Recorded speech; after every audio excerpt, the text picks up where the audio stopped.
Live షోకి స్వాగతం. ముందుగా అతిథుల పరిచయం. శ్రీ కేబీజీ తిలక్ గారు, సీనియర్ పాత్రికేయులు, ప్రముఖ విశ్లేషకులు, స్వర్ణాంధ్ర పత్రిక సంపాదకులు. శ్రీ నాగార్జున యాదవ్ గారు, వైఎస్ఆర్ కాంగ్రెస్ పార్టీ అధికార ప్రతినిధి, గతంలో కార్పొరేషన్ చైర్మన్గా కూడా పనిచేశారు. పోలవరం కట్టప్ప లూటి. పోలవరం కుడి ప్రధాన కాలువకు తూట్లు పొడిచి మట్టి దందా, 350 కోట్ల మట్టి దందా జరుగుతోందన్న మాజీ ఎంపీ కేశినేని నాని. ఇది చాలా ఇంట్రెస్టింగ్గా ఉంది. తిలక్ గారు చెప్పండి, ఈ నిజంగానే పోలవరం కుడి కాలువ పక్క అట్లా మట్టి తవ్వేస్తున్నారా? ఇది చాలా ప్రమాదకరం కదా ఇట్లా తవ్వటం. నమస్కారం. ఇవాళ జరుగుతుంది కాదండి, పోలవరం మొదలైనప్పటి నుంచి కూడా ఇది జరుగుతున్న దందా ఇటువంటిది. వాళ్ళు నీళ్లు పారించాలని ఎంతవరకు ఆలోచిస్తున్నారో తెలియదు, కానీ దాని మీద ఆదాయం సంపాదించుకోవడానికి మాత్రం మట్టి తవ్వుతారు, లేకపోతే తీసుకున్న భూములకి నష్టపరిహారం మనిషికో విధంగా నిర్ణయిస్తారు. అక్కడ దోపిడీకి అది ఒక ఆధారం అంతే తప్ప అది నీళ్లు తొందరగా ఇవ్వాలనే తాపత్రయం మాత్రం నాకు కనిపించదు. Okay, right. నాగార్జున గారు చెప్పండి, సునీల్ యాదవ్ కారుమూరి నాగేశ్వరరావు మీద మళ్ళీ ఏదో ముక్క అంటూ రాశారు ఈనాడులో. ఏమిటి, మీరు దాని మీద స్టడీ చేస్తున్నట్టున్నారుగా, ఎంతవరకు వాస్తవం ఉంది? సంక్షిప్తంగా దాని మీద కూడా మాట్లాడతారా? ముందుగా సాక్షి టీవీ ప్రేక్షకులకి, ప్యానెల్లో ఉన్నటువంటి పెద్దలకి ముందుగా నమస్కారాలండి. అంటే కారుమూరి సునీల్ గారి కానీ లేకపోతే కారుమూరి వెంకట నాగేశ్వరరావు గారి పట్ల కానీ చంద్రబాబు నాయుడు గారు ప్రభుత్వం చేస్తున్నటువంటి వికృతమైనటువంటి రాజకీయ క్రీడల్ని మేము కేవలం కారుమూరి నాగేశ్వరరావు గారి కుటుంబానికి మాత్రమే పరిమితం చేయట్లా.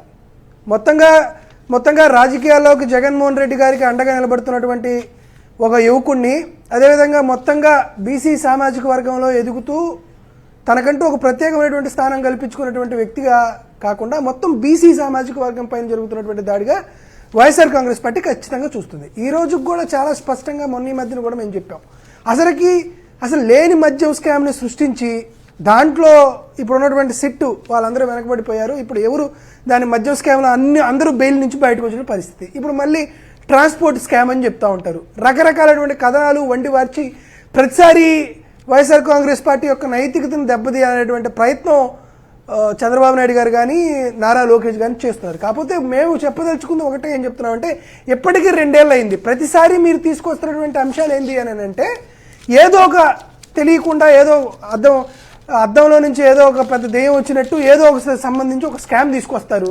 ఆ స్కామ్ గురించి కొన్నాళ్ళ పాటు చర్చ జరుగుతుంది. వైఎస్ఆర్ కాంగ్రెస్ పార్టీ నాయకుల్ని టాపిక్ డైవర్ట్ చేయడం కోసం అరెస్టులు చేస్తూ ఉంటారు. మేము ఆ టాపిక్ గురించి మాట్లాడాలి, మీరు చేస్తున్నటువంటి ప్రభుత్వ వైఫల్యాల గురించి మమ్మల్ని దృష్టి మళ్లించడానికి చేస్తున్నటువంటి క్రియగానే చూస్తాం.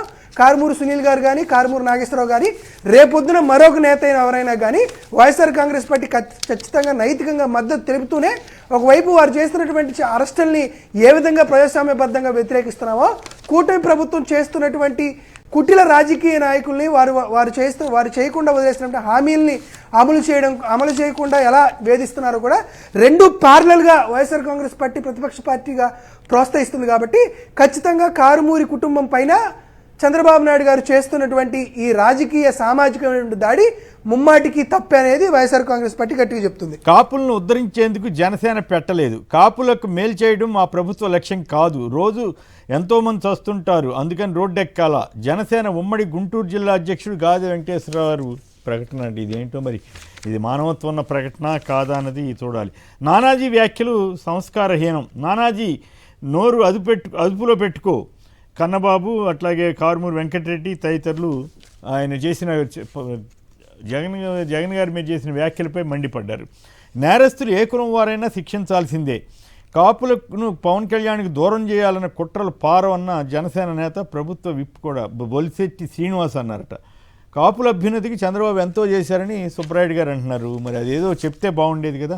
లా అండ్ ఆర్డర్ గురించి తెలిసినోడు 40 కార్లు వేసుకుని టాప్ మీద కూర్చుని కాళ్ళు చాపుకుని టీషర్ట్ వేసుకుని సినిమాల్లో వస్తారా అంటూ, మోటార్ వెహికల్స్ రూల్స్కి అది వ్యతిరేకం కాదంటూ ఇప్పటం గ్రామంలో ప్రత్యేకించి ఏమంటారు రోడ్డు విస్తరణ కోసం గోడ కూల్చినందుకే నానా అడావుడి చేసి చట్ట వ్యతిరేకంగా వ్యవహరించిన పవన్ కళ్యాణ్ని జడశ్రావణ్ గారు ప్రశ్నిస్తున్నారు. అప్పట్లో ఈ రకంగా ఆయన కారు పైనెక్కి ఊరేగారు, తిరిగారు, అడావుడి చేశారు, ఒకసారి రోడ్డు మీద పడుకున్నారు. ఇక నానాజీ బూతుల దండకం అంట. ఈ వైద్య కళాశాల ప్రొఫెసర్పై జనసేన ఎమ్మెల్యే నానాజీ వీరంగం. మరి ఇప్పుడు వీళ్ళందరూ ఈ మీద చర్య తీసుకున్నట్ట లేనట్లా, మరి ఇంకోవైపు అరవ శ్రీధర వ్యవహారం అట్లాగే ఉండే. సో ఓవరాల్గా ఈ జనసేనలోని కాపు నాయకులు భయపడుతున్నట్లుగా అనుకోవాలా ఏంటి? ఓవరాల్గా ఈ పరిస్థితి మీద మీ కామెంట్ ఏమిటి తిలక్ గారు? బాధ్యత లేని విధానం, సిద్ధాంతం లేనటువంటి పార్టీ. వ్యక్తిగా చూస్తే పవన్ కళ్యాణ్ గారు ఆయన పార్టీ అధ్యక్షుడిగా కాకుండా ఒక అరాచక శక్తిగా ప్రవర్తిస్తున్నారు తప్ప మరొక విధంగా కాదు. ఆయన మాట్లాడే మాటలు ఎప్పుడైనా చూడండి మీరు, అరాచకానికి దారి తీసే విధంగా మాట్లాడతారు ఆయన. ఎట్లా ఇది ఈ రకంగా మాట్లాడితే ఒక రాజకీయ పార్టీ అధికారంలో ఉండి, సరే దానికి అధికారం ఉన్నా లేకపోయినా ఉప ముఖ్యమంత్రి హోదా పెట్టుకుని ఈ రకమైన భాష, ఈ రకంగా విధానం అంటూ లేకుండా, ఒక స్థిరత్వం లేకుండా మాట్లాడడం, కులాలను రెచ్చగొట్టడం. ఇప్పుడు నేను ఒక మాట చెప్తానండి. ఇప్పుడు కాపు కులానికి కోసం మేము జనసేన పెట్టలేదని గాదే వెంకటేశ్వర గుంటూరు జిల్లా అని చెప్పారు.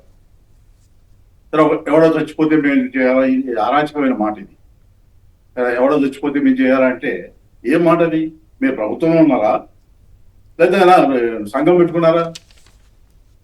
ఇక్కడ నేను ఒక మాట చాలా స్పష్టంగా చెప్పదలుచుకున్నాను. ఈ సర్కిల్ ఇన్స్పెక్టర్కి అనుకూలంగా విజయవాడలో పోలీస్ స్టేషన్ దగ్గర కానీ, సింగనగర్లో సర్కిల్ ఇన్స్పెక్టర్ ఉన్నటువంటి ఇంటి దగ్గర కానీ నినాదాలు చేస్తూ నిలబడిన మహిళలు ఎవరు జనసేన వాళ్ళు కాదా?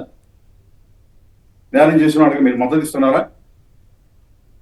అలాగే సర్కిల్ ఇన్స్పెక్టర్ మీద కేసు లేకుండా చేయడం కోసం చనిపోయిన సాయి కృష్ణ బంధువుల దగ్గరికి వెళ్ళి ₹1 బేరం మాట్లాడి, పోయిన సాయి కృష్ణ ఎలాగ పోయాడు, మనకు రాడు, మళ్ళీ మనవాడిని కాపాడుకుందాం, మన సర్కిల్ ఇన్స్పెక్టర్ని మనం కాపాడి రేపు పొద్దున పనులు చేసి పెడతానని బేరం మాట్లాడింది జనసేన వాళ్ళు కాదా? వాళ్ళకి నోటీస్ ఎందుకు ఇవ్వలేదు పార్టీ వాళ్ళు? ఇది చెప్పింది వైసీపీ వాడు కాదుగా, జనసేన పార్టీ వాళ్ళు చెప్పారు. జనసేన పార్టీ వాళ్ళు ఎవరు? ఆ చనిపోయిన సాయి కృష్ణ బంధువులు. వాళ్ళు చెప్పిన మాట అది. మరి మీరు ఎవరైతే బేరం రాజీ మాట్లాడడానికి వెళ్ళి ₹1 ఇస్తామని చెప్పారో, కులం గురించి ప్రస్తావించారో, వాళ్ళకి షోకాజ్ నోటీస్ ఎందుకు ఇవ్వలేదు మీరు పార్టీ తరఫున? అతనే కార్యకర్త కాదు కదా, నియోజకవర్గ ఇన్ఛార్జ్ కదా. అందువల్ల కులాల గురించి మీరు చేస్తూ ఇంకో పక్కన కులం మాకు సంబంధం లేదని చెప్పడం అసలు మాట్లాడే మాటకి అర్థం ఉందా? అందువల్ల ఇది ఇంకో భాష. జగన్మోహన్ రెడ్డి గారిని ఉద్దేశించి, జగన్మోహన్ రెడ్డి గారు ఎవరిని ఉద్దేశించి అయినా నానాజీ గారు ఆ భాష వాడొచ్చా? రోగడ కాకినాడ కాలేజీలో ప్రొఫెసర్ గారి గురించి కూడా అలాగే మాట్లాడారు. ఇది అధికారం ఉందనే అహంకారం, ఆ ఎమ్మెల్యే పదవి ఉందనే అహంకారంతో మాట్లాడిన మాటలా ఉన్నాయి తప్ప హుందాగా రాజకీయ నాయకుడు మాట్లాడిన మాటలాగా, ఎమ్మెల్యే మాట్లాడిన మాటలాగా కనిపించట్లేదు నాకు. మీకు ఇంకో మాట చెప్తాను. అధికారం గురించి ఇన్ని మాటలు చెప్తున్నారు, ఎవడో దానికి ఉపయోగిస్తామా దీనికి ఉపయోగిస్తామని. పవన్ కళ్యాణ్ గారు మీరు హోంశాఖ తీసుకుంటా, లేదా హోంశాఖ నా చేతిలో లేదు, వాళ్ళ అదృష్టం, ఇవన్నీ మాట్లాడుతున్నారు. మీ ఉన్న శాఖకి న్యాయం చేస్తే చాలు. పవన్ కళ్యాణ్ గారు పంచాయతీరాజ్ శాఖలో వసూలు చేస్తున్న సొమ్ములన్నీ ప్రభుత్వ ఖజానానికి జమ అవుతున్నాయి. పంచాయతీలకు డబ్బులు రావట్లేదు, జీతాలు కూడా 3 నెలల నుంచి ఇవ్వట్లేదు. మీరు అది పట్టించుకోండి. అది వదిలేసి దేశంలో విషయాలను హోంశాఖ నాకు లేదు చేతిలో, ఉంటే వాళ్ళ సంగతి చూసేవాడిని, వాళ్ళ అదృష్టవంతులు, ఈ పోసుకోని మాటలు ఎందుకండి? బాధ్యతగా మాట్లాడాలి. కానీ పంచాయతీరాజ్ శాఖలో మీరు ఎందుకు జీతాలు ఇవ్వట్లేదు? పైగా మీ బంధువులు విజయవాడ వస్తే కనకదుర్గ గుడికి మీ బంధువులు మకాన్ చేసిన హోటల్ దగ్గర పంచాయతీరాజ్ శాఖ ఉద్యోగులు కాపలా కాయాలా? వాళ్ళకి సేవలు చేయాలా? ఏంటండి కొత్త విషయం ఏదో చెప్తున్నారు, కొత్త విషయం ఏదో చెప్తున్నారు, ఆసక్తిగా ఉంది. ఏంటి అది? ఏం జరిగిందండి తిలక్ గారు? వాళ్ళ పేరు అయిన బయట నేను చెప్పను. ఓకే, వాళ్ళ బంధువులు వస్తే పంచాయతీరాజ్ శాఖ వాళ్ళు ఎందుకు పెట్టాలండి? కాదు, ఎవరి బంధువులు ఎక్కడికి వచ్చారు, ఎవరిని కాపలా పెట్టారు? పవన్ కళ్యాణ్ గారి బంధువులు అండి. కనకదుర్గ గుడికి విజిటింగ్ వచ్చారు. వస్తే ఆ రాత్రి అంతా అక్కడ కాపలా కాయాలి. వాళ్ళు ఎప్పుడు పిలిస్తే అప్పుడు వెళ్ళాలా? ఎందుకు వాళ్ళు ఎందుకు వెళ్ళడం? మంత్రి పదవి ఇచ్చింది అధికారం ఇందుకోసమా? పంచాయతీరాజ్ శాఖ వాళ్ళకి జీతాలు ఇవ్వరా? అక్కడ వసూలు చేసిన డబ్బులన్నీ ప్రభుత్వ ఖజానాలు దమవుతాయా? పంచాయతీరాజ్ డబ్బులు పంపరా? ఈ పని సక్రమం చేయకుండా పంచాయతీరాజ్ శాఖ మంత్రిగా నాకు హోంశాఖ చేతిలో లేదు, ఉంటే తాట తీసేవాడిని, వాడు అదృష్టవంతులు, ఏం మాట్లాడి బాధ్యత లేదా? గ్రామాలు ఎట్లా ఉన్నాయి మీకు తెలీదా? బాధ్యత లేకుండా గ్రామాన్ని గాలి వదిలేసి నాకు హోంశాఖ ఉంటే నీకు హోంశాఖ బాధ్యత ఎక్కడ బాధ్యత వ్యవహరించారు? భీమవరంలో పేకాట మీద డిఎస్పీకి ఎందుకు షోకాజ్ నోటీస్ ఇవ్వమని చెప్పేసి లేకపోతే ఎక్స్ప్లెనేషన్ అడగమని ఎస్పీకి రాశారు. అక్కడేమో తప్పు చేసిన వాళ్ళు యాక్షన్ తీసుకుంటే పోలీసు వాళ్ళ మీద యాక్షన్. విజయవాడలో లాకప్ డెత్ చేస్తే సర్కిల్ ఇన్స్పెక్టర్ అనుకూలంగా మీ జనసేన వాళ్ళు మాకు ఉత్తర్వుగా ధర్నా చేస్తారు. ఏం బాధ్యత అండి ఇది? ఎక్కడ మీకు పాలసీ ఉంది? ఓకే, అయితే అయితే ఇక్కడ ఒక పాయింట్ చెప్పండి. జనసేనలో ఉన్న కాపు నేతలు మొన్న వైసీపీకి సంబంధించిన ఆ వర్గం నేతలు పెట్టిన సమావేశంతో కంగారు పడుతున్నట్లుగా ఉందా, భయపడుతున్నట్లుగా ఉందా? ఏమిటి, ఒకవైపు ఏమో నా కులం ఎక్కడ అంటారు, ఇంకోవైపు ఏమో కులం దరిద్రం అంటారు, అంతకుముందేమో కులమే కావాలి కదా అన్నారు. సో ఇవన్నీ ప్రభావం జనసేన మీద బాగా పడుతున్నట్లుగా మీకు అనిపిస్తోందా? సార్, ఈ ఇన్సిడెంట్కి ముందు కూడా ఆయన మాట్లాడిన మాటలో కొన్ని సందర్భాల్లో ఆయనకి పునాది కదులుతోంది. దానివల్లనే ఆయన ఎక్కువ కంగారు పడతారు. ఈయన కాదు, చంద్రబాబు నాయుడు గారు కూడా. ఇప్పుడు నేను కొన్ని ఉదాహరణలు చెప్తాను. తెలంగాణలో కేటీఆర్ గారు ముఖ్యమంత్రి కావాలనుకున్నారు, కాలేదు. కేసీఆర్ గారు చేయాలనుకున్నారు, చేయలేకపోయారు. తమిళనాడులో స్టాలిన్ గారు ముఖ్యమంత్రి చేయాలనుకున్నారు, కాలేకపోయారు. అక్కడి నుంచి ఏమైందంటే ఇక్కడ లోకేష్ గారిని ముఖ్యమంత్రి అవుతారా లేదా ఈ టెన్షన్ పట్టుకుంది వీళ్ళకి. ఈ టెన్షన్లో పిచ్చి మాటలన్నీ మాట్లాడుతున్నారు. నేనేమంటాను, నేల విడిచి సాము చేయొద్దు. మీరు ప్రజలకు సేవ చేస్తే అసలు అపోజిషన్ ఏం మాట్లాడతాయి, ఎందుకు మాట్లాడతాయి? అపోజిషన్ విమర్శలు ప్రజలకు పడుచుకుంటారు. మీరు నేల విడిచి సాము చేస్తూ ప్రజల్ని గాలి బదిలేసి మీ ఇష్టం వచ్చేటికి అధికారం చెలాయిస్తూ అపోజిషన్ మీద విమర్శలు చేస్తే అట్లా? అపోజిషన్ అట్లా మాట్లాడుతుంది, కుట్రలు చేస్తున్నారు. ఎవరు కుట్ర చేస్తున్నారు? ఎవరు కుట్ర చేస్తున్నారు? సాయికృష్ణ కేసు మీరు అనుమతిస్తే లేదు, తర్వాత మాట్లాడదామంటే ఆ ఇష్యూలోకి మళ్ళీ వెళదాం. అంటే ఇందాక మీరు కరుణానిధి గారు జీవించి ఉన్నప్పుడే స్టాలిన్ గారిని కూడా చేయాలన్న ఆలోచన వచ్చింది కానీ చేయలేకపోయారు. కరెక్ట్. అలాగే స్టాలిన్ గారి కుమారుడు ఉదయనిధి స్టాలిన్ నుంచి కూడా మీరు చెప్పినట్టున్నారు. రైట్. ఇవన్నీ జరుగుతూ ఉంటాయి, మరి ఏం జరుగుతుందో చూద్దాం.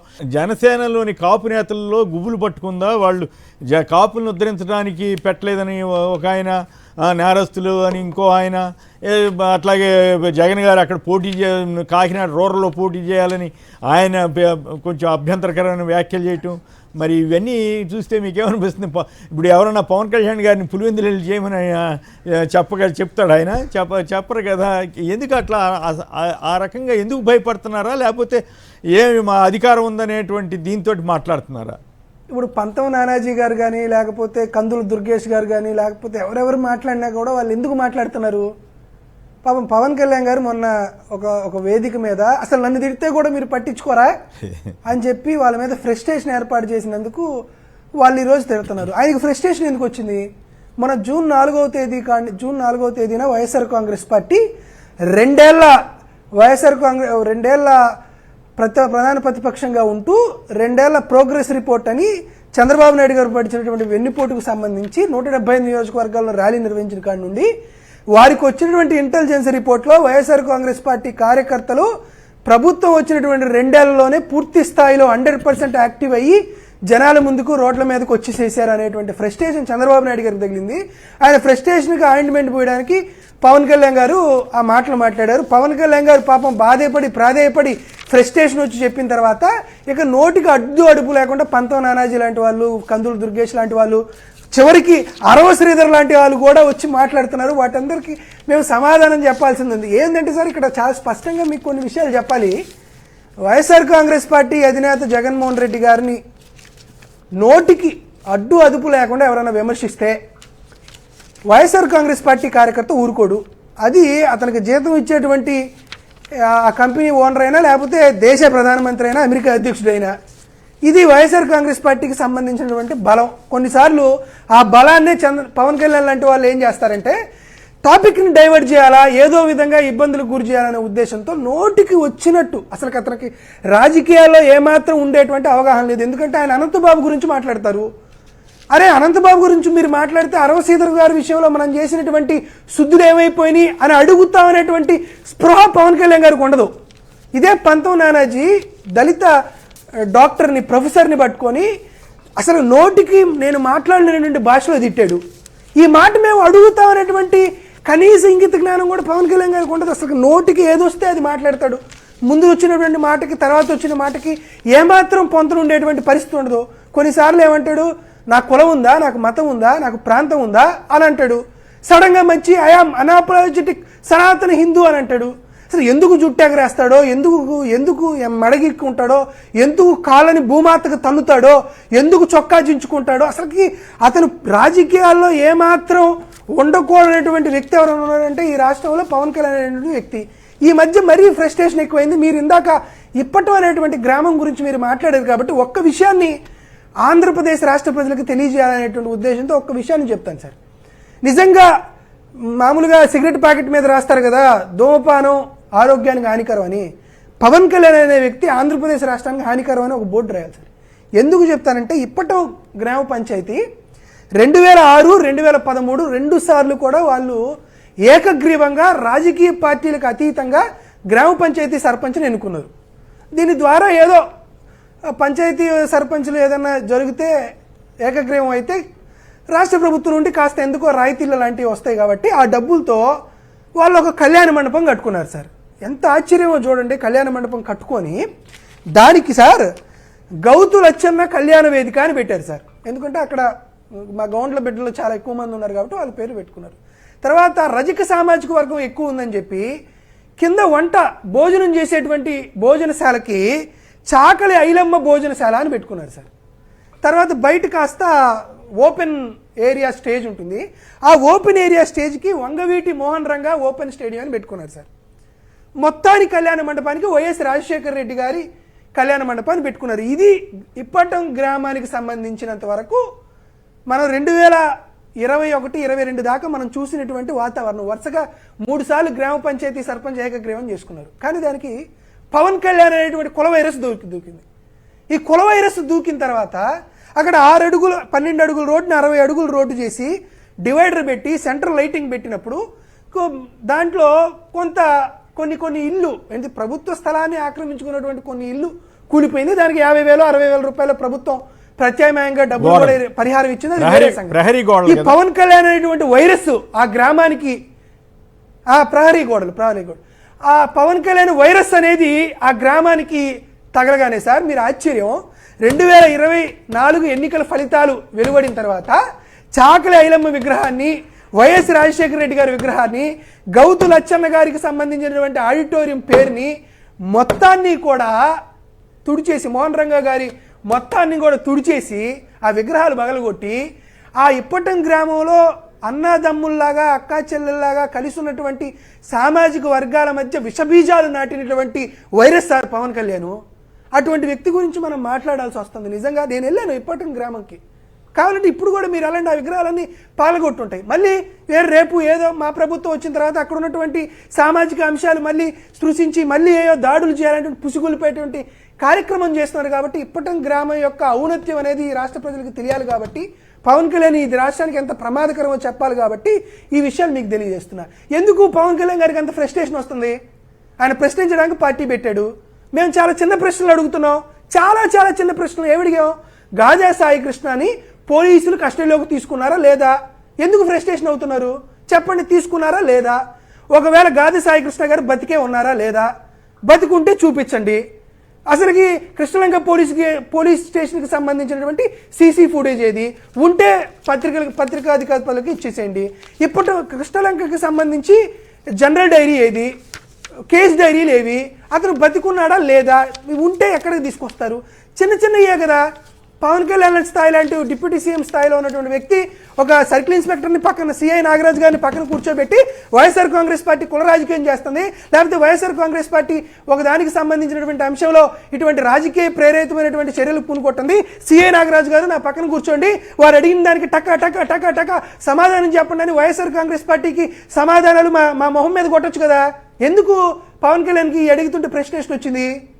ఎందుకు ఫ్రస్ట్రేషన్ వస్తుందంటే అసలు గాదే సాయికృష్ణ గారు ఏమయ్యారో తెలియదు, అతను ఎక్కడున్నాడో తెలియదు. ఒక గాదే సాయికృష్ణ గారు కాదు, క్రాంతి కుమార్ గారు ఏమయ్యారో తెలియదు, కర్నూలు జిల్లాలో ఉన్నటువంటి గంగమ్మ ఏమయ్యారో తెలియదు. ఏం జరుగుతుంది సార్ ఈ రాష్ట్రంలో?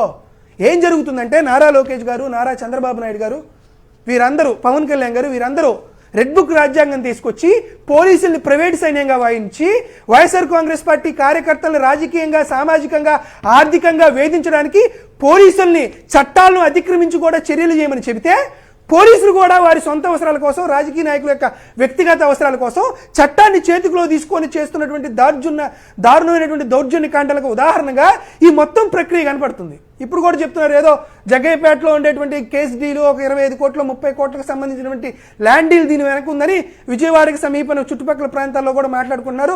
తిలక్ గారు ఆ విషయాలు చెప్పాలి. కాబట్టి ఇటువంటి అంశాలను సార్, ఇటువంటి అంశాలు ఎందుకు జరుగుతుంది? రాష్ట్రంలో ఎందుకు ఫండమెంటల్ రైట్స్ లేకుండా పోయినాయి? రాష్ట్రంలో స్వేచ్ఛ, సమానత్వం, జీవించే హక్కు లేకుండా ఎందుకు పోయిందంటే మీరు పోలీసుల్ని ప్రైవేటు సైన్యంగా మీరు వాడుకుంటున్నారు కాబట్టి అది జరుగుతుంది. కాబట్టి కొమ్మినేని గారు మీకు ఒక్క విషయాన్ని నేను మీకు తెలియజేస్తున్నా. ఆంధ్రప్రదేశ్ రాష్ట్ర ప్రభుత్వానికి సంబంధించి మొన్న వేసవికాలం సెలవులు ఇచ్చారు సార్ గౌరవ హైకోర్టుకి. సార్ మీరు నమ్ముతారో నెంబరో, వేసవికాలం సెలవులు ఎప్పుడైతే హైకోర్టుకి ఇచ్చారో లేదో ఆంధ్రప్రదేశ్ రాష్ట్రంలో అసలు ఫండమెంటల్ రైట్సే లేవు సార్. ఎట్లానో హైకోర్టు లేదు కదా అని ఇప్పటిగా వైఎస్ఆర్ కాంగ్రెస్ పార్టీ నాయకుల పైన విపరీతంగా కేసులు పెట్టారు. నా మీద 3 కేసులు పెట్టారు. ఎందుకంటే మనం హైకోర్టుకి వెళ్ళేటువంటి పరిస్థితి లేదు, దాని మీద బెయిల్ తీసుకొచ్చేటువంటి పరిస్థితి లేదు. కాబట్టి నిజంగా ఈరోజు వైఎస్ఆర్ కాంగ్రెస్ పార్టీ కార్యకర్తలందరికీ నిజంగా చేతులు మొక్కు వేడుకోవాల్సిన పరిస్థితి ఉంది. చూడండి సార్, అసలుకి నిందితులను తీసుకొచ్చి కొట్టి చంపి బూడిద చేసినటువంటి పరిస్థితిలో వేలాది మంది వైఎస్ఆర్ కాంగ్రెస్ పార్టీ సైనికుల్ని పోలీస్ స్టేషన్కి తీసుకెళ్లి వాళ్ళని పడుకోబెట్టి అరికాల మీద పోలీసులు లాఠీలతో ఏం దౌర్జన్యం చేసి ఉంటారో ఒకసారి ఊహించండి. మీరు కూడా ఒళ్ళు గగుర్పాటు పుట్టేటువంటి కార్యక్రమాలు చేస్తాయి. ఇంత జరిగిన ఇంత దాడులు, దౌర్జన్యాలు, పోలీసులు ప్రైవేటు వ్యక్తులుగా మమ్మల్ని పిలిచి కొట్టి దారుణంగా మమ్మల్ని అవమానించి మమ్మల్ని అందరినీ ఇంత చేసినా కూడా మేము బయటకు వచ్చి వైఎస్ఆర్ కాంగ్రెస్ పార్టీ నాయకత్వం ఉండాలి, జగన్మోహన్ రెడ్డి గారి ఎజెండా ఉండాలి, జై జగన్ అని మేము ఉండాలి అని మేము నిలబడి పోరాడామంటే చూడండి, ఆంధ్రప్రదేశ్ రాష్ట్రంలో ప్రజాస్వామ్యం అంత అధ్వానంగా ఉన్నా కూడా మేము నిలబడ్డాం. నిజంగా స్టేషన్కి వెళ్ళి బయటికి ప్రాణాలతో పాటు బయటకు వచ్చినటువంటి వైఎస్ఆర్ కాంగ్రెస్ పార్టీ శ్రేణులందరూ అదృష్టవంతులుగా భావించాలి.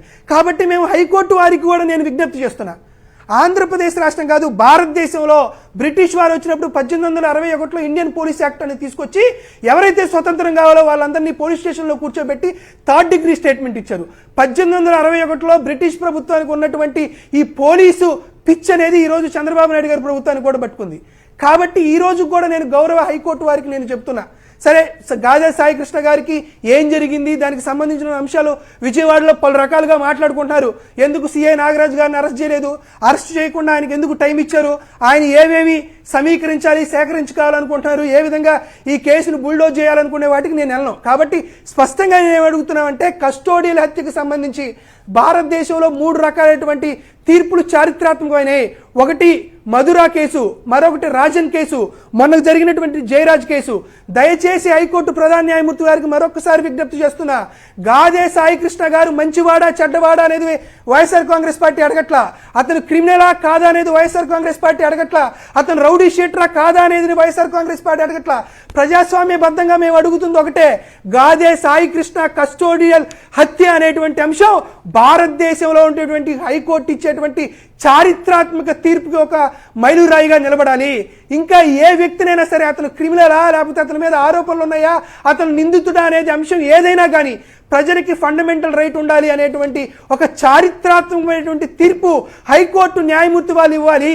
ఈ తీర్పు Gade Sai Krishna versus state of Andhra Pradesh అనేటువంటి తీర్పు మరో 100 ఏళ్ల భారతదేశ ప్రజాస్వామ్య పక్షంలో కూడా ఏ దేశంలో ఏ ప్రాంతంలో ఏది జరిగినా కూడా ఈ తీర్పునే ప్రస్ఫుటిస్తూ నిందితులకు కానీ లేకపోతే భారతీయులకు కానీ న్యాయం జరగాలనే హైకోర్టు ప్రధాన న్యాయమూర్తి గారు కూడా మరొకసారి విన్నవిస్తూ, ఆంధ్రప్రదేశ్ రాష్ట్రంలో ప్రజాస్వామ్యం లేదు, ఫండమెంటల్స్ రైట్స్ లేవు, ప్రాథమిక హక్కులు లేవు, ఆంధ్రప్రదేశ్ పూర్తిగా ఒక నియంత పరిపాలనలో ఉందనే విషయాన్ని మరొకసారి కూడా తెలియజేస్తున్నా. రైట్, ఈ సందర్భంగా మీ ఆవేదన అర్థమైంది, మీ బాధ అర్థమైంది. నిజంగానే ప్రజాస్వామిక హక్కుల్ని కాలరాస్తున్న వైనం ఖచ్చితంగా చంద్రబాబు గారి ప్రభుత్వానికి, ఆయన సీనియారిటీకి తీరని మచ్చ అని చాలా స్పష్టంగా అర్థమయ్యేలాగా మీరు ప్రజలకు అర్థమయ్యేలాగా చెప్పారు. అయితే ఇక్కడ తిలక్ గారు మీరు చెప్పండి, సాయి కృష్ణ కేసులో ఆధారాలు విధ్వంసం చేస్తున్నారని చెప్పి మన జడ శ్రావణ్ గారు సంచలనమైన ఆరోపణలు చేశారు, అనేక ఉదాహరణలు చెప్తున్నారు. ఆయన సాయి కృష్ణ కేసుని సిబిఐకి అప్పగించాలని అంబటి రాంబాబు గారు కానీ అందరూ అడుగుతున్నారు, అయినప్పుడు కూడా అప్పగించట్లేదు. అలాగే క్రాంతి కుమార్ అనే ఆయన మరణం పైన కూడా సిబిఐ విచారణ డిమాండ్ చేస్తూ నిన్న కూడా వెల్లంపల్లి శ్రీనివాసు, మేరుగ నాగార్జున తదితరులంతా కలిశారు. నిజంగానే ఎందుకు సిబిఐ విచారణకు భయపడుతున్నట్లుగా అనుకోవాలా ఏమిటి? అంత తప్పు చేయకపోతే మీకు ఏ విచారణ కావాలంటే విచారణ చేసుకోవచ్చు అని చెప్పొచ్చు కదా. మామూలుగా ఎక్కడెక్కడో ఒక మాట అన్నారనో అనలేదనో అనకపోయినానో ఊళ్ళకు ఊళ్ళు వెళ్ళి ఎక్కడెక్కడికో వెళ్ళి ఇతర రాష్ట్రాలకు వెళ్ళి టీములు పట్టుకు వెళ్ళి అరెస్ట్ చేస్తున్నటువంటి ఆంధ్రప్రదేశ్ పోలీసులు ఇంత పెద్ద కేసులో ఒక్కరిని కూడా అరెస్ట్ చేయలేకపోయారు. చాలా తమాషా అనిపించట్లా? సార్ గారు, ఈ సాయి కృష్ణ కేసుకు సంబంధించి 2 ఆస్పెక్ట్స్ చెప్తానండి. ఒకటి సిబిఐకి అప్పగించడం, 2 అసలు వైఎస్ఆర్ కాంగ్రెస్ పార్టీ మీద ఈ వస్తున్న ఆరోపణలు ఏమిటి, నేను అవన్నీ ఎందుకు వస్తున్న ఈ ఆరోపణలు తెలుగుదేశం పార్టీ కానీ జనసేన కానీ కావాలని చేస్తున్నారా, లేకపోతే నిజం ఉందా దాంట్లో అని నేను వాస్తవాలు కనుక్కోవడానికి ప్రయత్నం చేస్తే చాలా విషయాలు బయటకు వచ్చింది. సరే, సిబిఐకి ఎందుకు ఇవ్వట్లేదు? అసలు ఈ కేసులో పక్షపాతం లేకుండా చిత్తశుద్ధితో ఎంక్వైరీ జరుగుతుందా అనే ప్రశ్న వేసుకుంటే ఇప్పటికి 3 సీట్లు మారినాయి. ఎందుకు మారినాయి? అసలు సాయి కృష్ణ చనిపోయిన తర్వాత మే 9 నుంచి మిస్సింగ్ అని ఆ బంధువులు తల్లి తిరుగుతుంటే కేసు ఎందుకు రిజిస్టర్ చేయలేదు? కనీసం పోలీస్ కమిషనర్కి కూడా మెమోరాండం ఇచ్చారు కదా మదర్ వెళ్ళి, మరి డీజీపీకి ఇచ్చారు కదా, ఎందుకు స్పందించలేదు? ఎప్పుడు స్పందించారు? ముఖ్యమంత్రి గారు చంద్రబాబు నాయుడు గారు డీజీపీ గారితో, హోమ్ సెక్రటరీతో, ఇంటెలిజెన్స్ ఐజీతో చర్చలు జరిపి సమీక్ష జరిపి సస్పెండ్ చేయండి, ఎఫ్ఐఆర్ రిజిస్టర్ చేయండి, అప్పుడు రిజిస్టర్ చేశారు. అంటే ముఖ్యమంత్రి చెబితే తప్ప ఈ కేసులో అడుగు ముందుకు పడలేదు అని చాలా స్పష్టంగా అర్థమవుతుంది. పోలీస్ ప్రొసీజర్ ప్రకారం కేసు నడవట్లేదు. అది కూడా జగన్ గారు కలిసి వచ్చిన, జగన్ గారు వెళ్ళి పరామర్శ చేసిన తర్వాత జరిగిన పరిణామం ఇదంతా. అది కూడా చెప్తాను. ఇప్పుడు దీంట్లో చాలా స్పష్టంగా అర్థమైపోయింది కదండి, చంద్రబాబు నాయుడు గారు చెబితే తప్ప ఎఫ్ఐఆర్ రిజిస్టర్ కాల, కాబట్టి పోలీస్ ప్రొసీజర్ వాడు ఫాలో అవ్వాల. ఎక్కడా కూడా మానవత్వం లేదు, కులం లేదు, మరొకటి లేదు. సరే, జగన్మోహన్ రెడ్డి గారు ఎప్పుడు వెళ్ళారు? వెళ్ళడానికి ముందు ఏం జరిగింది? మే 9 జరిగితే జూన్లో ఆయన వెళ్ళడం జరిగింది. మే 9 తర్వాత ఏమేమి జరిగింది? ఆ మదర్ డీజీపీని కలిశారు, పోలీస్ కమిషనర్ని కలిశారు, ఏసీపీని కలిశారు, ఇంకా చాలా మందిని కలిసినా స్పందన లేదు, ఎవరు పట్టించుకోని పరిస్థితుల్లో బార్ అసోసియేషన్లో, ఎందుకు వాళ్ళ మదర్ బంధువు ఆవిడ ఉంటే లాయరు, ఆవిడ బార్ అసోసియేషన్లో ఈ మానవ హక్కుల కమిటీ వాళ్ళకి నివేదించారు. వాళ్ళ మదర్ని తీసుకెళ్లి మొత్తం ఎక్స్ప్లెయిన్ చేసి ప్రెస్ ముందు మాట్లాడించారు. అక్కడి నుంచి కథకి వచ్చింది. ఆ కథలకు మానవ హక్కుల కమిటీలో యాక్టివ్ గా పనిచేసింది ఎవరు? నేను ఎందుకు చెప్తున్నా అంటే, వైఎస్ఆర్ కాంగ్రెస్ పార్టీ మీద ఆరోపణ చేశారు కదా, ఇది పొలం తీసుకొచ్చారు, అరాచక శక్తిని, రౌడీ షీటర్ని తీసుకొచ్చి అల్లరి చేస్తున్నారు అని అంటున్నారు కదా. మానవ హక్కుల కమిటీలో, బార్ అసోసియేషన్ లో ఈ కేసును సీరియస్ గా టేకప్ చేసింది జనసేన, బీజేపీ వాళ్ళు, లాయర్స్. వాళ్ళు టేకప్ చేసిన తర్వాత అప్పటికి కూడా వీళ్ళు స్పందించరా పోలీసులు? అప్పటికి కూడా కేసు రిజిస్టర్ చేయాల. ఎప్పుడు చేశారు? ఎప్పుడు కథలకు వచ్చింది? జగన్మోహన్ రెడ్డి గారు వెళ్ళడానికి ముందు ఒక 10 నిమిషాల ముందు చర్చ జరిగింది. ఈ చర్చ జరిగితే వెళ్ళాలా వద్దా అనే దాని దగ్గర చర్చ జరిగితే, ఎందుకంటే దాని రకరకాల ఆరోపణలు ఉన్నాయి. పోలీస్ కమిషనర్ మీద ఉన్నాయి, సాయి కృష్ణ మీద ఉన్నాయి. సాయి కృష్ణ జనసేన పార్టీ. అయితే వాడు తీసుకున్న డెసిషన్, నాకు తెలిసిన సమాచారం ఏంటంటే, జగన్మోహన్ రెడ్డి గారి దగ్గర సమీక్షలో తీసుకున్న డెసిషన్ ఏంటంటే, ఇది కేవలం సాయి కృష్ణ వ్యవహారం ఒకటే కాదు, ఇది వ్యవస్థకి సంబంధించిన పోలీసు వ్యవస్థ ఎలా పనిచేస్తుందనే 2 సంవత్సరాలుగా వైసీపీ వాళ్ళని కానివ్వండి, ఎవరైనా కానివ్వండి, అక్రమంగా అరెస్టు చేయడం, ఇష్టారాజ్యంగా కేసులు పెట్టడం, మర్డర్లు జరిగినా కానీ మర్డర్ గురైన వాళ్ళ బంధువుల మీద కేసులు పెట్టడం, అరాచకంగా వ్యవహరిస్తున్న ఈ వ్యవస్థ. ఈ వ్యవస్థలో జరిగినటువంటి ఈ విజయవాడ నడిపుట్టున రాజధానిలో జరిగినటువంటి సాయి కృష్ణ మిస్సింగ్, మరణం, దీని మీద మనం స్పందించకపోతే ప్రజలకు సరైన సపోర్ట్ ఇచ్చినట్టు అనే ఉద్దేశంతో జగన్మోహన్ రెడ్డి గారు వెళ్ళాలని 10 నిమిషాల ముందు నిర్ణయం తీసుకుని వెళ్ళారు. వెళ్ళిన తర్వాత అప్పుడు ఉలిక్కిపడ్డారు ప్రభుత్వం. ఉలిక్కిపడి జగన్మోహన్ రెడ్డి గారు వచ్చిన తర్వాత చంద్రబాబు నాయుడు గారు సమీక్ష జరిపి ఎఫ్ఐఆర్ రిజిస్టర్ చేయండి, సస్పెండ్ చేయండి, ఇవన్నీ మొదలుపెట్టారు. అప్పటిదాకా ఏం జరిగింది? పోలీస్ కమిషనర్ గారికి సాఫ్ట్ కారణం ఉంది కాబట్టి ఆయన ఏం చేశాడు? కేసు రిజిస్టర్ చేయాల, వాళ్ళ మదర్ వచ్చి అడిగినా కానీ కేసు రిజిస్టర్ చేయాల, సిఐని అరెస్ట్ చేయాల, కనీసం సస్పెండ్ చేయాల, విఆర్ పంపించారు. విఆర్ అనేది ఏంటి? వేకెన్సీ రిజర్వ్ పంపిస్తున్నాం, అది పనిష్మెంటే కాదు. అసలు అంత సాఫ్ట్ కారణం ఎందుకు ఉంది? అంత సాఫ్ట్ కారణం ఎందుకు చూపించాల్సి వచ్చింది పోలీస్ కమిషనర్? సరే, పోలీస్ కమిషనర్ చూపించారు. డీజీపీ గారు ఎందుకు చూపించారు? పోలీస్ కమిషనర్ గారి మీద యాక్షన్ ఎందుకు తీసుకోవాలా?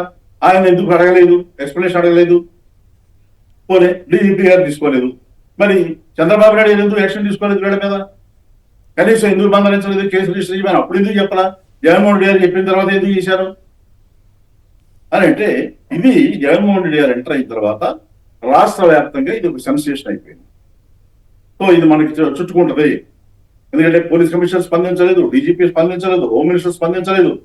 సో ప్రభుత్వానికి చుట్టుకుంటది అనే అనుమానం వచ్చి అక్కడికి కేసు రిజిస్టర్ చేయమన్నాం. అప్పటి వరకు ప్రభుత్వం స్పందించాలి.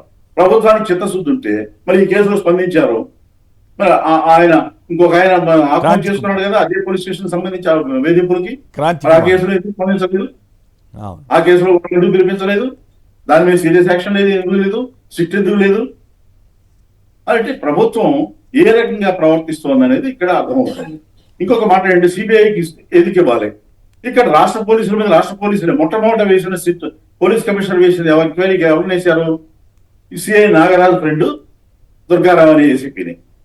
ఆ తర్వాత దాన్ని మార్చి దైవప్రసాద్ అని వేశారు. ఆయన 3 రోజులు హడావడి చేశారు.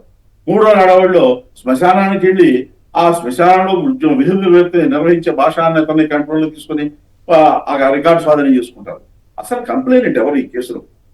ఎవరి కంప్లైంట్ మీద అతన్ని పోలీస్ స్టేషన్ తీసుకొచ్చారు? తీసుకొచ్చింది ఎవరు? 674 ఈ కృష్ణాంగ పోలీసులా, వాళ్ళ వేరే సెక్షన్ వాళ్ళ? అది ఎందుకు చేస్తారు? అసలు కంప్లైంట్ ఎవరు ఇచ్చారు ఇతని మీద? ఏ కంప్లైంట్ మీద, ఎవరి కంప్లైంట్ మీద అరెస్ట్ చేశారు? అరెస్ట్ చూపించారా లేదా కస్టడీలో తీసుకున్నారా? తీసుకుంటే హింసించాల్సినంతని దారుణంగా ఓడి పీకేసి కొట్టడం, చంపడం, చచ్చే వరకు కొట్టేంత హింస ఎందుకు చేయాల్సి వచ్చింది? ఎవరి ప్రమేయం ఉంది, ఎవరి ఒత్తిడి ఉంది, ఎవరి ప్రలోభం ఉంది? ఇది కదా తేలాల్సింది. ఇది వదిలేసి అరాచక శక్తులను ప్రోత్సహిస్తారా? పోలీస్ స్టేషన్లో అరాచకాలకు నిలయంగా మారినప్పుడు అరాచక శక్తి అయినా సరే అతను నేరం నిరూపణ కాల సాగిస్తుంది కదా, అతను అరాచక శక్తి అని ఎట్లా చెప్తారు? ఇది ఒక ఆస్పెక్ట్ అండి సిబిఐకి సంబంధించిన. అందువల్ల ఈ పోలీసులు ఎంక్వైరీ చేస్తే తేలదు కాబట్టి స్టేట్ పోలీసు సిబిఐకి అప్పచెప్పాల్సిందే ఒకటి. రెండవది ఇంకో మాట చెప్తాను. ఈ కేసులో చంద్రబాబు నాయుడు గారి ప్రమేయం ఎక్కడ ఉంది అనేది నేను చెప్పాను ఇందాక. మరి ఆయన చెప్తే కానీ ఎఫ్ఐఆర్ రిజిస్టర్ కానప్పుడు ఈ కేసులో చంద్రబాబు నాయుడు గారికి దగ్గరికి సాయికృష్ణ బంధువులు తీసుకొచ్చిన తెలుగుదేశం ఎమ్మెల్యే ఎవరు? మీ తెలుగుదేశం వాళ్ళు ఎందుకు యాక్టివ్ అయ్యారు? జగన్మోహన్ రెడ్డి వాళ్ళ ఇంటికి వెళ్ళి పలకరిస్తే తప్ప, మీ దగ్గరికి మీ ఎమ్మెల్యేలు తీసుకొచ్చి మాట్లాడిస్తే అది మానవత్వమా? ఇప్పుడు మీరు ఇంటర్ఫేర్ అయిన తర్వాత కూడా ఈ కేసు అక్రమంగా ఎందుకు ఎంక్వైరీ జరగట్లేదు? ఎక్కడ జరగాలి? ఆ స్టేషన్ లో డ్యూటీలో ఈ కేసులో ఇన్వాల్వ్ అయినటువంటి 8 మందో 10 మందో కానిస్టేబుల్స్ ఉన్నారు. వాళ్ళు ఎందుకు కస్టడీలోకి తీసుకోరా? సబ్ ఇన్స్పెక్టర్ ఎందుకు కస్టడీలోకి తీసుకోరా? ఈ కేసు సూపర్వైజ్ చేసినటువంటి ఏసీపీని ఎందుకు కస్టడీలోకి తీసుకోరా? ఇవన్నీ ఎంక్వైరీ చేయాలి, కనీసం ఎంక్వైరీ చేయాలి కదా, వాళ్ళు ఎక్స్ప్లెనేషన్ అడగాలి కదా. అది జరగలా. కంప్లైంట్ కాపీ తీసుకున్నారా? అది తీసుకోరా. ఎక్కడ సక్రమంగా జరుగుతుంది? సరే శ్మశానానికి వెళ్ళారు, 3 అనామకులు ఎవరో దహనం చేశారన్నారు. ఆ 3లో సాయికృష్ణ ఉన్నాడు ఎట తెలుసు మీకు? అందువల్ల ఇది సిబిఐకి అప్పచెప్పాల్సినటువంటి కేసు మాత్రమే అని చెప్పేసి నా అభిప్రాయం. రైట్. మొత్తం మీద తూతూ మంత్రంగా ఎలా సాగుతోందో సాయికృష్ణ కేసు అన్నది చాలా డీటెయిల్డ్గా, చాలా మొత్తం ఆర్గ్యుమెంటు ఎంత బలంగా ప్రభుత్వానికి వ్యతిరేకంగా ఉంది, ప్రభుత్వంలో ఉన్న పెద్దలతో సహా ఎంతమందికి ఏ రకమైన ఏమంటాము దాంట్లో ప్రయోజనమో లేకపోతే ఏదో ఒక ఇబ్బంది లేకపోతే ఇట్లా చేసి ఉంటారా అన్నది తిలక్ గారి వాదనగా ఉంది. నాగార్జున గారు, ముందుగా మీరు మాట్లాడండి. ఈ కుట్రలు ఎవరు చేయగలుగుతారు? కుట్రలు పన్నే పార్టీలు ఉన్నాయని చంద్రబాబు గారు అంటాం, ప్రతీకార రాజకీయాలు చేస్తే జగన్ ఉంటారని లోకేష్ గారు అంటాం, మరోవైపు ప్రభుత్వాన్ని ప్రైవేటైజేషన్లో మున్సిపల్ కానీ ఆర్టీసీ కానీ ఇతర అనేక రంగాల్లో చేస్తున్న వైనం, వీటన్నింటినీ మీరు సమగ్రంగా సమీక్షిస్తూ విశ్లేషణ చెప్పండి. సార్, నేను ఒక ప్రధానంగా ఒక సమస్య చెప్పాలి సార్. మేము రాజకీయం వైఎస్ఆర్ కాంగ్రెస్ పార్టీ చేస్తుంది గాదా సాయికృష్ణ గారి కేసులో అని అంటున్నారు. వైఎస్ఆర్ కాంగ్రెస్ పార్టీ ఎందుకు చేస్తుంది సార్ రాజకీయం నిజంగా వైఎస్ఆర్ కాంగ్రెస్ పార్టీ వాళ్ళు చేస్తున్నారా, తెలుగుదేశం పార్టీ వాళ్ళు చేస్తున్నారా అనేది ఈరోజు ఈనాడు పేపర్ చూస్తే అర్థమవుతుంది. సార్, ఈరోజు ఈనాడు పేపర్ చూడండి సార్. ఈనాడు పేపర్లో ఏం రాశారంటే, మనం మాట్లాడుకోవడం కూడా మర్చిపోయాం. విజయవాడ కోర్టు వాళ్ళు డైరెక్షన్ ఇచ్చారు, కృష్ణలంక సీసీ ఫుటేజ్ భద్రపరచండి అని. అవును. సరే, సిట్ అధికారులు అడిగిపోయారు. సిట్ అధికారులు పోయి ఏం చెప్తున్నారంటే, మే 1, జూన్ 1 మధ్య మొత్తం 30 రోజులుంటే 28 రోజుల సీసీ ఫుటేజ్ లేదాడ. ఎవరు రాజకీయం చేస్తున్నారు? వైఎస్ఆర్ కాంగ్రెస్ పార్టీ చేస్తుందా? కుట్రలు చేస్తున్నారు అంటున్నారు ఇంకొకటి చంద్రబాబు గారు. 18 నెలల పాటు అదే సార్ కుట్ర ఎవరు చేస్తున్నారు సార్? నాగార్జున యాదవ్, కొమ్మినేని గారో, తిలక్ గారో వెళ్ళి కృష్ణలంక సీసీటీవీ ఫుటేజ్ తీసుకున్నావా? తీసుకోలేదు కదా. ఎవరు చేస్తున్నారు? సరే, దాంతోపాటు డివిఆర్లు ఎన్విఆర్లో స్టోరేజ్ అయినటువంటి దాన్ని 18 నెలల పాటు ఉంచాలి. ఎందుకు సార్ కృష్ణలంక పోలీస్ స్టేషన్లో 12 నెలలు, ఏడాది పాటు ఉన్నటువంటి డివిఆర్ ఎన్విఆర్ స్టోరేజ్ మొత్తాన్ని డిలీట్ ఎవరు చేశారు సార్? నేను చేశానా? ఎవరు చేశారు? ఎవరు కుట్ర చేశారు? ఎవరిని కాపాడాలనేటువంటి ప్రయత్నం ఈ ప్రభుత్వం చేస్తుంది అనేది మేము అడుగుతున్న ప్రశ్న. అసలుకి సిఐ నాగరాజు పాత్ర చాలా స్వల్పం. ఎందుకు మీకు ఈ విషయం చెప్తున్నానంటే సార్, గాదే సాయికృష్ణకి న్యాయం చేయడం కానీ ఫస్ట్ అన్నమాట. అతని మీద 23 కేసులు ఉన్నాయి. కేసులు ఉన్నోడుగా జగన్మోహన్ రెడ్డి గారు సపోర్ట్ చేసేది అన్నారు. అతని మీద రేప్ కేసు ఉంది, జగన్మోహన్ రెడ్డి గారా సపోర్ట్ చేసేది. అతని మీద పోక్సో యాక్ట్ ఉంది, జగన్మోహన్ రెడ్డి గారు సపోర్ట్ చేస్తారా అన్నారు.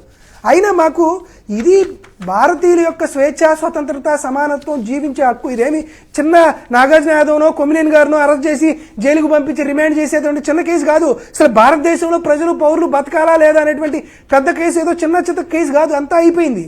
నారా లోకేష్ ఒక పక్షం, చంద్రబాబు నాయుడు గారు ఒక పక్షం. చంద్రబాబు నాయుడు గారు పాపం డమ్మీ మక్కి ముఖ్యమంత్రిని చేశారు. పాపం ఆయన చేతుల్లో ఏమీ లేదు. పాపం చివరికి ఏం జరిగింది? అదే గాదే సాయికృష్ణ గారి కుటుంబాన్ని నారా లోకేష్ గారు, చంద్రబాబు నాయుడు గారిని పిలిపించుకొని వాళ్ళ ఇంట్లో మాట్లాడే పరిస్థితి వచ్చింది. మరి అప్పుడు లేదా? విషయం జాతీయ స్థాయికి పోయిన తర్వాత, విషయం అన్ని రాష్ట్రాలు సుప్రీంకోర్టు దాకా పోయిద్దని తెలిసిన తర్వాత అప్పుడు ఏమైనా కోర్టు అప్పుడు 23 కేసులు కాస్త 0 కేసులు అయినాయా? కాబట్టి తెలుగుదేశం పార్టీ చంద్రబాబు డ్యామేజ్ అయింది. దాంతోపాటు ఎంత కుట్రో చెప్తాను వినండి సార్, ఎంత కుట్రో చెప్తున్నాను చూడండి సార్. ఈ case Gade Saikrishna case investigation చేయడానికి ఒక సిట్ వేశారు. సిట్ వేసిన పేరేం పేరు? ఎం రవిప్రకాష్ గారు. ఆయన సిట్ అధిపతి, ఆయన ఐజీ. దాంతోపాటు అమిత్ బర్దార్ అనే అతన్ని, నయీం అస్మీ గారిని, ఒకరు 2014 బ్యాచ్, ఒకరు 2013 బ్యాచ్ని సిట్ అధిపతిని చేశారు.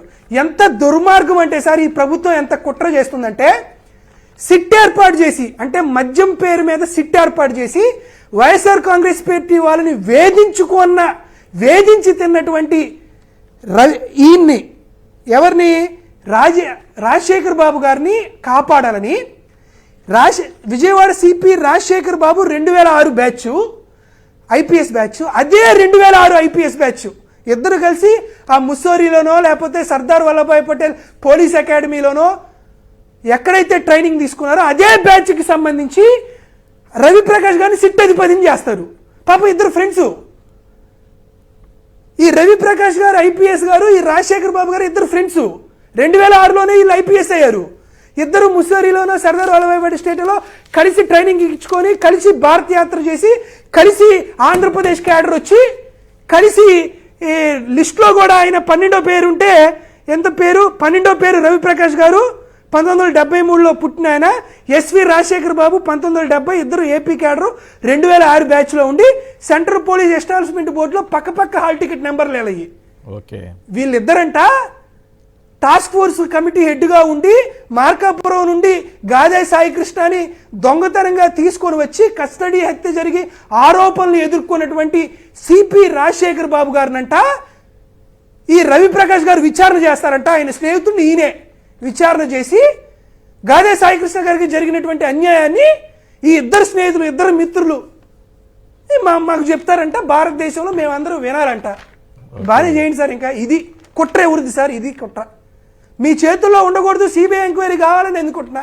ఇంకొకటి, మీరు సిఐ నాగరాజు గారి పైన ఏం చెప్తున్నారు?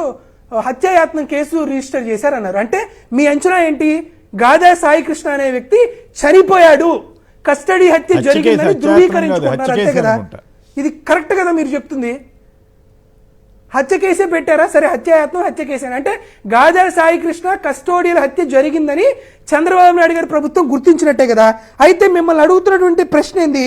ఎప్పుడైతే కస్టోడియల్ హత్య జరిగితే సెక్షన్ 176 సబ్సెక్షన్ 1A ప్రకారం పోలీసు డిపార్ట్మెంటల్ ఎంక్వైరీ జరగకూడదు, మెజిస్ట్రేటివ్ విచారణ జరగాలనేది చట్టంలో చెబుతున్నా.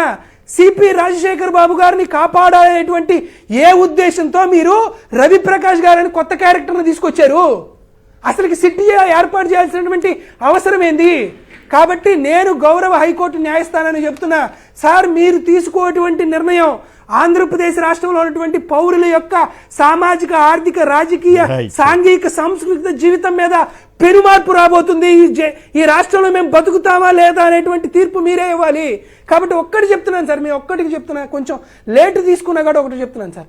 1972లో భారతదేశంలో ఒక పెద్ద సంక్లిష్టమైనటువంటి తీర్పు ఒకటి వచ్చింది సార్. మధుర అనేటువంటి ఒక అమ్మాయి, గడ్చిరోలి జిల్లా, మహారాష్ట్రలో ఒక అమ్మాయి ఉంది సార్. ఈ అమ్మాయి ఎవరో అశోక్ అనే ఒక వ్యక్తిని ప్రేమించింది. ఆ అమ్మాయికి 16 ఏళ్ల గిరిజన యువతి. ఈ అమ్మాయి పెళ్లి చేసుకుంది, ప్రేమించిందని వాళ్ళ అన్నయ్య వెళ్ళి పోలీస్ స్టేషన్లో కంప్లైంట్ ఇచ్చాడు. పోలీసులు ఈ మధుర అనే అమ్మాయిని, అశోక్ అనే అబ్బాయిని, కుటుంబ సభ్యులందరినీ తీసుకొచ్చి అందరినీ పంపించి అక్కడ head constable Ganapati, constable Tukaram అనేవాడు ఇద్దరు కలిసి ఈ మధుర అనేటువంటి అమ్మాయిని పోలీస్ స్టేషన్లో రేప్ చేశారు సార్. ఈ రేప్ని అక్కడ ఉన్నటువంటి సెషన్ కోర్టు సమర్థించింది. తర్వాత బాంబే కోర్టు దాన్ని వ్యతిరేకించింది. కాదు మీరు పొరపాటు. రేపును సమర్థించడం కాదు, రేప్ కేసులో ఆధారాలు లేవని చెప్పుంటుంది. అదే లేదు సార్. ఏంటంటే దాని వివరాలకు నేను పోవట్లేదు, చెప్తున్నా సార్. ఒక్క నిమిషం సార్, ఇది ఆన్ రికార్డు ఉన్నది, దానికి చెప్పడానికి మేమేం భయపడట్లేదు. 2, 3 సుప్రీంకోర్టు కూడా ఈ విషయాన్ని నిందితులను బయటికి తీసుకొస్తే క్లాష్ ఆఫ్ ఇన్స్టిట్యూషన్ జరిగి, అంటే ఒక మహిళకు అన్యాయం జరుగుతున్నటువంటి ఉద్దేశంతో ఇందిరాగాంధీ గారు 1983లో ఒక అమెండ్మెంట్ చట్టం తీసుకొచ్చి ఆ చట్టంలో అసలుకి పేర్లు రాకూడదు, బర్డెన్ ఆఫ్ ప్రూఫ్ ఉండాలని ఒక చారిత్రాత్మకమైనటువంటి తీర్పు ఈ భారతదేశంలో వచ్చింది. ఈ రోజు కూడా మేము ఏమడుగుతున్నాం సార్, వ్యవహారంలో ఉన్నటువంటి లూప్ హోల్స్ని, చట్టంలోనూ వ్యవస్థలో ఉన్నటువంటి లూప్ హోల్స్ని చంద్రబాబు నాయుడు గారు ప్రభుత్వం వాడుకొని ఒక భారతదేశ పౌరుడి యొక్క ప్రాణాలను కూడా పణంగా పెడుతుంది. ఈ అవకాశాన్ని గౌరవ న్యాయస్థానం చారిత్రాత్మకమైనటువంటి తీర్పు ఇవ్వాలని మనస్ఫూర్తిగా కోరుకుంటున్నా. ఇది రాజకీయాలకు అతీతంగా జరుగుతుందనే విషయం, ఇది చంద్రబాబు నాయుడు గారి ప్రభుత్వంలోనే కాదు, ఎక్కడ ఏ ప్రభుత్వంలో జరిగినా కూడా ఈ న్యాయస్థానాలు అంగీకరించకూడదని చెబుతూ రాజకీయాలకు అతీతంగా మేము చెబుతున్నాం. చంద్రబాబు నాయుడు గారు చేస్తున్నటువంటి ఈ కుటిల రాజకీయ రసక్రీడలకి గౌరవ న్యాయస్థానం ఖచ్చితమైనటువంటి ఒక ఎండ్ కార్డు వేయాలని మనస్ఫూర్తిగా కోరుకుంటూ, భారతదేశంలో ఉన్నటువంటి ఆంధ్రప్రదేశ్ రాష్ట్రంలో పౌరుల హక్కుల్ని కాపాడమని ప్రార్థిస్తున్నాం న్యాయస్థానాన్ని. రైట్. తిలక్ గారు, నాగార్జున యాదవ్ గారు, ఇద్దరికి కూడా ధన్యవాదాలు. ఇది నేటి చర్చా కార్యక్రమం. నమస్కారం. మరిన్ని అప్డేట్స్ కోసం ఛానల్ ను సబ్స్క్రైబ్ చేయండి. నోటిఫికేషన్స్ కోసం బెల్ ఐకాన్ పై క్లిక్ చేయండి.